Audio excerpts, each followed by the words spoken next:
Hola, mi nombre es José Roberto Rodríguez y es un gusto compartir contigo. Lección número 3, titulada El poder del Jesús exaltado.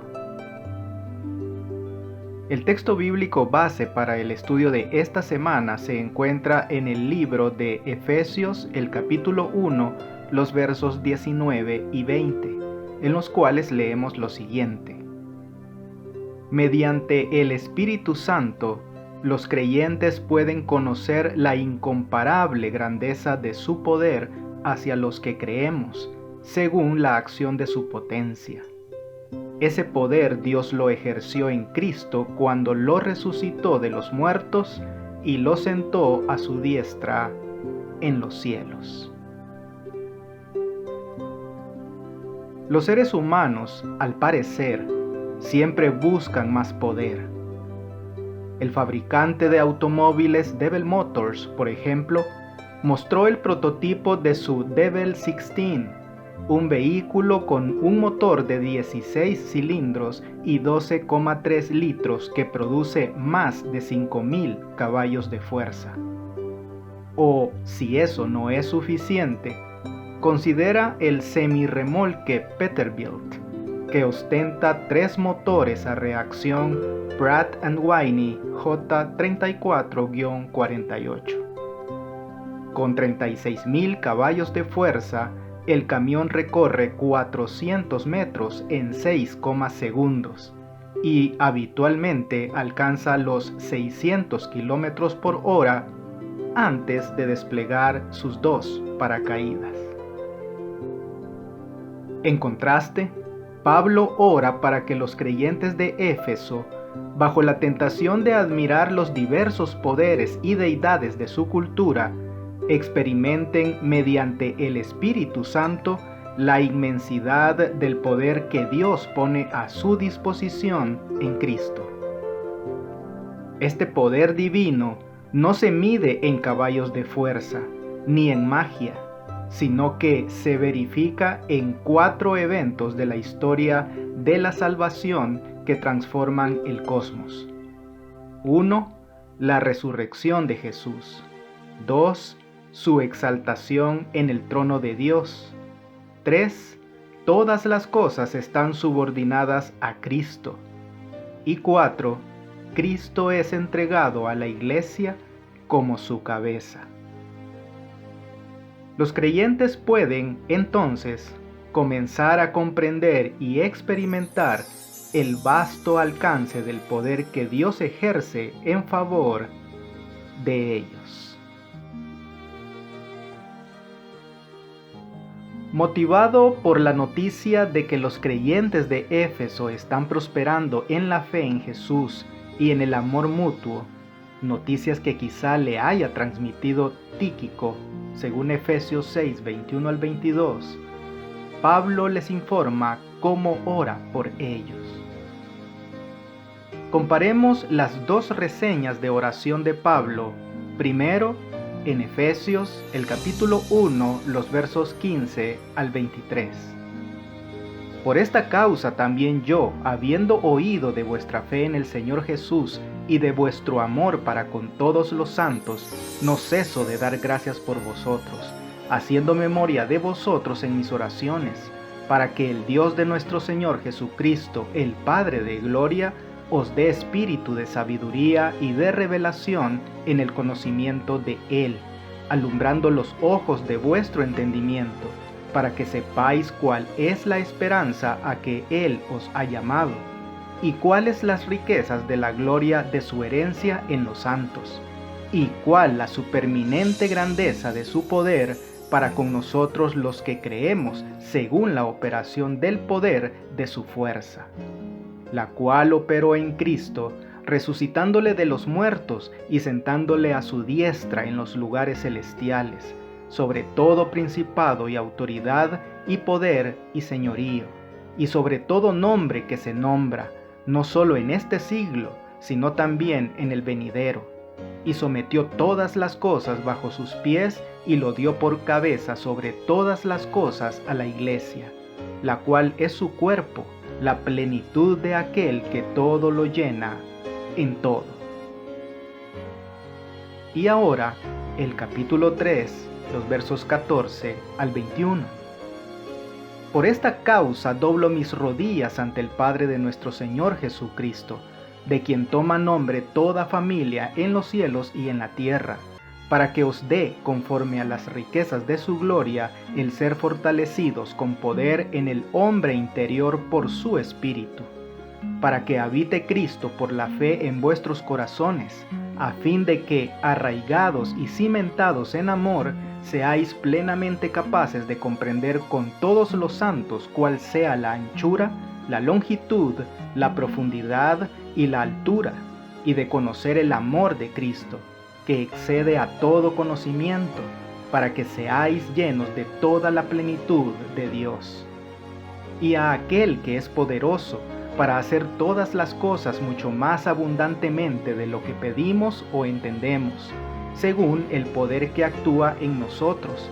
A Él sea gloria en la Iglesia en Cristo Jesús por todas las edades, por los siglos de los siglos. Amén. ¿Qué temáticas comparten estas dos reseñas? A veces nuestro tono predeterminado al orar puede ser lastimero, al lamentarnos por este desafío o aquel problema. Las reseñas de oración de Pablo en Efesios sugieren que la acción de gracias es la lengua madre de la oración. Reunimos las bendiciones de Dios y le agradecemos por ellas. Intentamos percibir a Dios obrando en circunstancias difíciles y lo alabamos por su presencia transformadora en nuestra vida. Al celebrar la gracia y el poder del Jesús exaltado, le agradecemos por bendecir a nuestro círculo de influencia. Este es el secreto transformador de Pablo para la oración. La oración es la clave de la alabanza y la acción de gracias. Pablo también dijo: no ceso de dar gracias por ustedes, recordándolos en mis oraciones. ¿Qué significa realmente oren sin cesar? No puede significar que siempre estemos arrodillados delante de Dios en oración.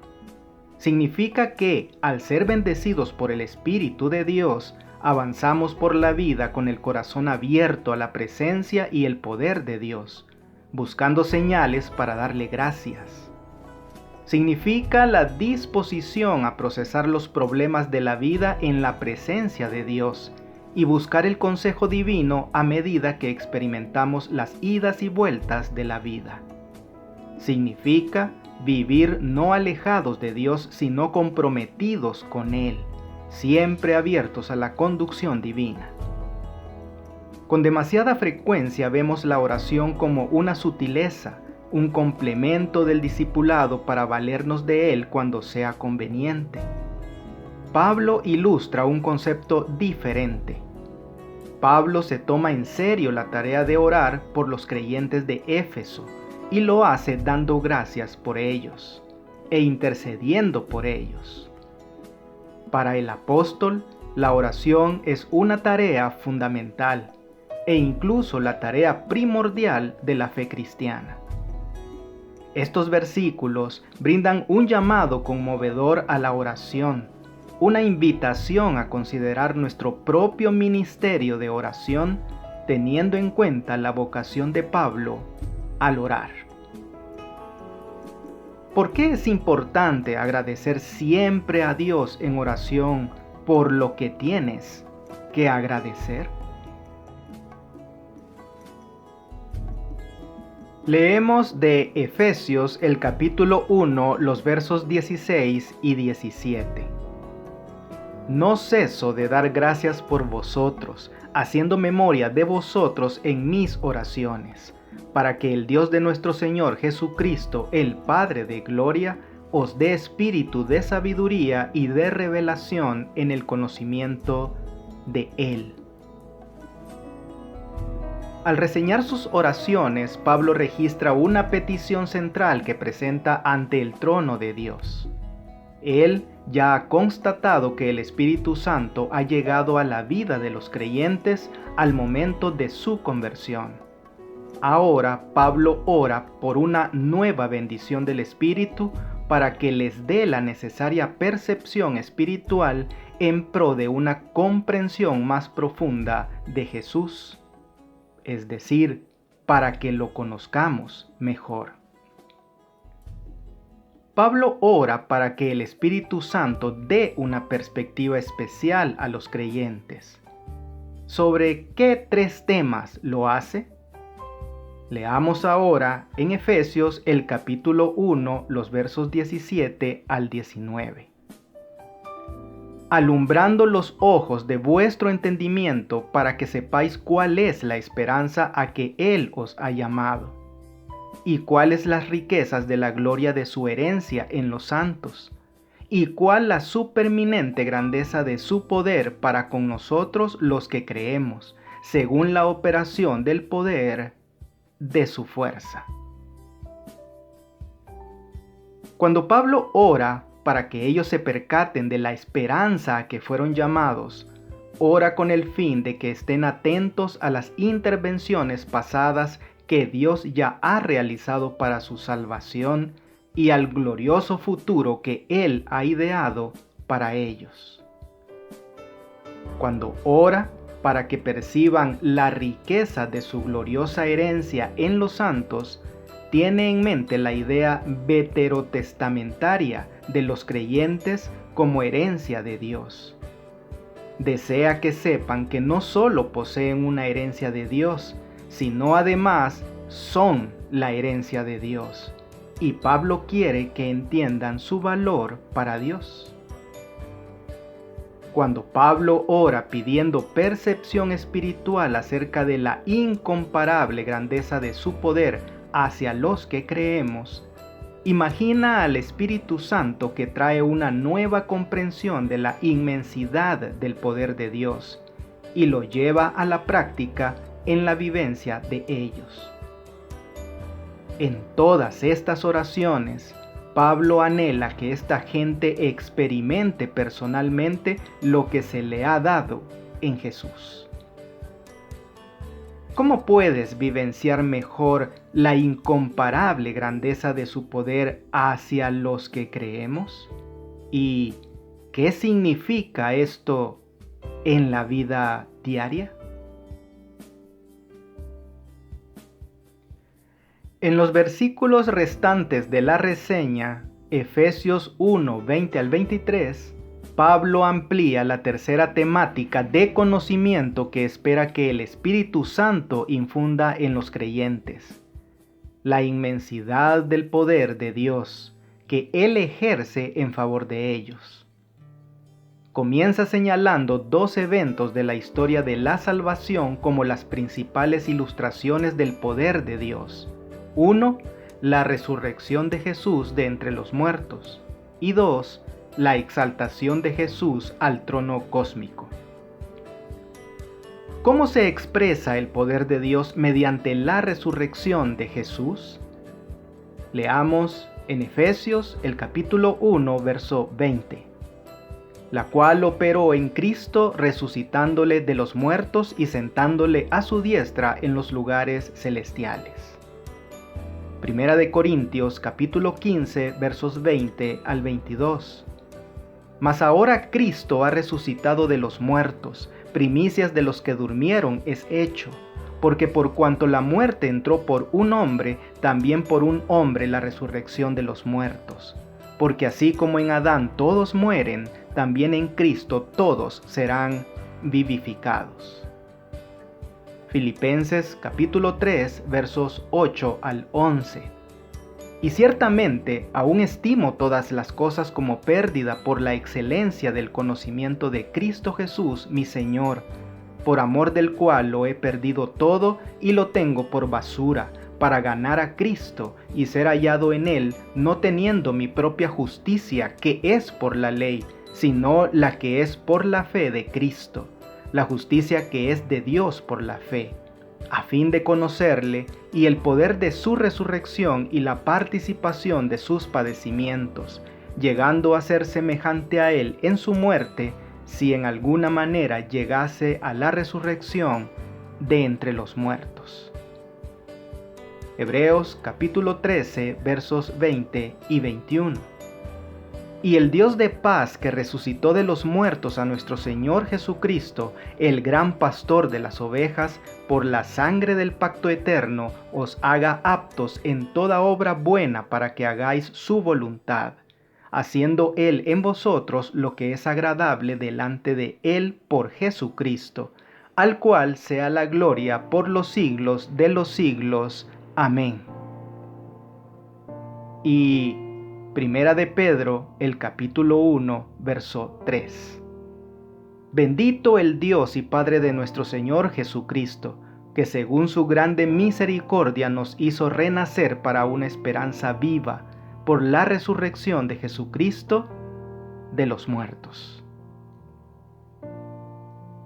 La resurrección de Jesús es una creencia innegociable de la fe cristiana.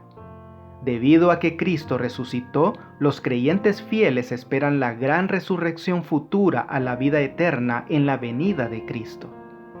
Debido a que Cristo resucitó, nosotros podemos acudir a Él hoy para obtener todas las bendiciones del Evangelio, incluyendo la presencia del Espíritu Santo en nuestra vida. La imagen de que Dios lo sentó a Cristo a su diestra proviene del Salmo 110:1, el pasaje citado con mayor frecuencia en el Nuevo Testamento. Todos los pasajes anteriormente citados parecen estar inspirados en él. La exaltación de Cristo tiene un alto perfil en Efesios. Los creyentes están sentados en el cielo con Cristo Jesús, según Efesios 2:6. Además, Pablo se refiere a la ascensión de Cristo como un preludio. Cristo llenará todas las cosas y le dará dones a la iglesia. En Efesios 4, 8 al 11, Pablo nos advierte acerca de adoptar una imagen meramente estática de Cristo en el trono del Padre, y en cambio nos presenta la dinámica imagen neotestamentaria del Cristo exaltado que sale mediante su Espíritu por todo el mundo, venciendo y para vencer. Entonces Pablo presenta la exaltación-coronación de Cristo no simplemente como una ilustración del poder divino ofrecido a los creyentes, sino como la fuente de ese poder. ¿Cuáles son las formas en que necesitamos del poder de Cristo en nuestra vida y cómo podemos aprovechar mejor ese poder? Y además, ¿qué prácticas podrían impedir que accedamos a ese poder? Pablo ha celebrado la exaltación de Jesús, quien ahora se sienta con el Padre en el trono cósmico. Luego de definir la posición de Cristo en relación con el Padre, Pablo vuelve a la relación de Jesús con todo poder. Como corregente con el Padre, Jesús está muy por encima de todos ellos. Comparemos la mención que hace Pablo de los poderes espirituales del mal en los siguientes textos. Efesios capítulo 1, verso 21. Sobre todo principado y autoridad y poder y señorío, y sobre todo nombre que se nombra no solo en este siglo, sino también en el venidero. Capítulo 2, verso 2. En los cuales anduvisteis en otro tiempo, siguiendo la corriente de este mundo, conforme al príncipe de la potestad del aire, el espíritu que ahora opera en los hijos de desobediencia. Y capítulo 6, verso 12. Porque no tenemos lucha contra sangre y carne, sino contra principados, contra potestades, contra los gobernadores de las tinieblas de este siglo, contra huestes espirituales de maldad en las regiones celestes. ¿Por qué crees que Pablo está tan interesado en estos poderes? Hechos 19, 11 al 20, con su historia de los 7 hijos de Esceva, ilustra que Éfeso, en la época de Pablo, era un centro de artes mágicas. La característica primordial de la práctica de la magia en todo el mundo helénico era el reconocimiento de un mundo espiritual que ejercía influencia sobre prácticamente todos los aspectos de la vida. El objetivo del mago era discernir entre los espíritus útiles y los dañinos, y aprender las distintas operaciones y sobre las fuerzas y las autoridades relativas de los espíritus.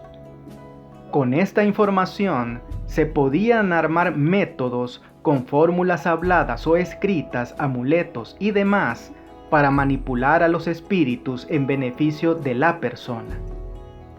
Con la fórmula adecuada se podía curar una enfermedad inducida por el espíritu o se podía ganar una carrera de carros. El interés por mencionar deidades y poderes en hechizos era una característica de la vida religiosa de Éfeso e incluso de algunos en la actualidad. Pablo desea aclarar la relación entre Cristo y todo poder. Jesús exaltado está sobre todo principado, autoridad, poder y señorío. Solo para asegurarse de que su audiencia entendiera que no hay poder fuera de la soberanía de Jesús, agrega una alusión a la práctica de reunir los nombres de las deidades en hechizos. Y sobre todo nombre que se nombra, dice en Efesios 1:21. Al pasar de la dimensión espacial a la temporal, Pablo enfatiza la cronología ilimitada del reinado exaltado de Jesús. Su gobierno por encima de todos los poderes se aplica no solo en este siglo, sino aún en el venidero, según Efesios 1:21. ¿Cuáles son algunas de las manifestaciones actuales de estas mismas fuerzas malignas y cómo podemos asegurarnos de no quedar atrapados en ninguna de ellas?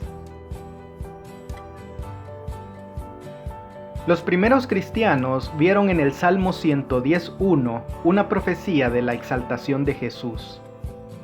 Dijo el Señor a mi Señor, siéntate a mi diestra hasta que ponga a tus enemigos por estrado de tus pies.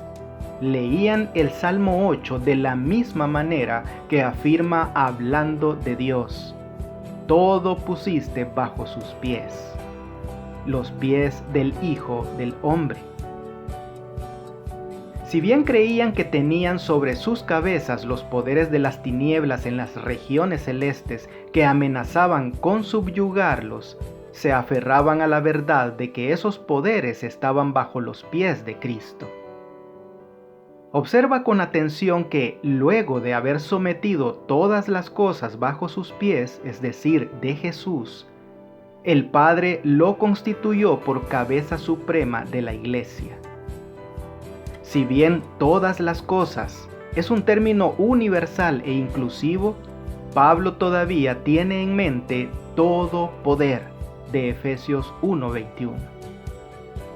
Todas las cosas, incluyendo los poderes cósmicos, sobrenaturales y espirituales, están bajo los pies de Cristo, subordinados a Él. ¿Qué beneficios ofrece a su iglesia la exaltación de Cristo al trono cósmico y su gobierno sobre todas las cosas en el cielo y en la tierra? Leamos en Efesios el capítulo 1, los versos 22 y 23. Y sometió todas las cosas bajo sus pies, y lo dio por cabeza sobre todas las cosas a la iglesia, la cual es su cuerpo, la plenitud de aquel que todo lo llena en todo. Dios ha dado la victoria a Cristo sobre todos los poderes del mal. La iglesia, estrechamente identificada con Cristo, quien le provee todo lo que necesita, tiene garantizada la victoria sobre esos enemigos. El poder de Dios manifestado en la resurrección de Cristo y en su exaltación sobre todo poder cósmico, se ha activado para la Iglesia. Dios dio a la Iglesia al Cristo victorioso, y esta Iglesia está tan unida a Él que se la llama el cuerpo de Cristo. ¿Cómo podemos los creyentes conocer al Cristo exaltado y experimentar el poder de Dios en nuestra vida? Pablo no menciona directamente ningún mecanismo ni estrategia para que esto ocurra. Sin embargo, es sugerente el hecho de que el pasaje sea parte de una reseña de oración. Pablo cree que Dios contestará su oración. Confirma la eficacia de celebrar el poder de Dios revelado en Cristo, en la misma presencia de Dios, y de pedir que se active en la vida de los creyentes. ¿Cuál ha sido tu experiencia con el poder de la oración? Es decir, no solo las oraciones contestadas, sino la oración en general. ¿Y cómo nos acerca la oración a Dios y al poder que nos ofrece Jesús? Estudiemos las siguientes descripciones de la exaltación de Cristo en los escritos de Elena de White. Cuando Cristo entró por los portales celestiales, fue entronizado en medio de la adoración de los ángeles.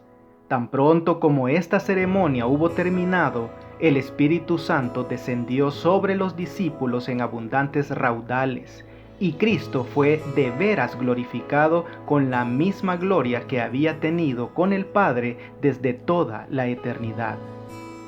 El derramamiento pentecostal era la comunicación del cielo de que el Redentor había iniciado su ministerio celestial. De acuerdo con su promesa, había enviado al Espíritu Santo del cielo a sus seguidores como prueba de que, como sacerdote y rey, había recibido toda autoridad en el cielo y en la tierra, y era el ungido sobre su pueblo. Los brazos del Padre rodean a su Hijo, y se da la orden: adórenlo todos los ángeles de Dios. Con gozo inefable, los principados y las potestades reconocen la supremacía del príncipe de la vida. La hueste angélica se postra delante de él, mientras el alegre clamor llena todos los atrios del cielo. Digno es el Cordero que ha sido inmolado de recibir el poder y la riqueza y la sabiduría y la fortaleza y la honra y la gloria y la bendición, según Apocalipsis 5:12. Los cantos de triunfo se mezclan con la música de las arpas angelicales, hasta que el cielo parece rebosar de gozo y alabanza. El amor ha vencido, lo perdido ha sido hallado. El cielo repercute con voces que en armoniosos acentos proclaman: al que está sentado en el trono y al Cordero, sea la alabanza, la honra, la gloria y el poder por los siglos de los siglos. Y ahora, algunas preguntas para dialogar. Reflexiona sobre el ahora y el todavía no de la exaltación de Jesús. ¿En qué sentido Jesús ya es el Señor de todas las cosas con los poderes demoníacos subordinados a Él, es decir, el ahora? ¿Y en qué sentido su pleno reinado sobre todas las cosas apunta hacia el futuro, el todavía no? ¿En qué medida vives a la luz del gobierno de Cristo sobre todas las cosas? ¿O hasta qué punto vives bajo la autoridad de estos otros poderes, los poderes caídos, cuya autoridad se está desvaneciendo de todos modos? ¿Cómo sabes cuál es cuál y cómo puedes escapar de las fuerzas del mal que, aunque innegablemente están derrotadas, todavía prevalecen en nuestro mundo?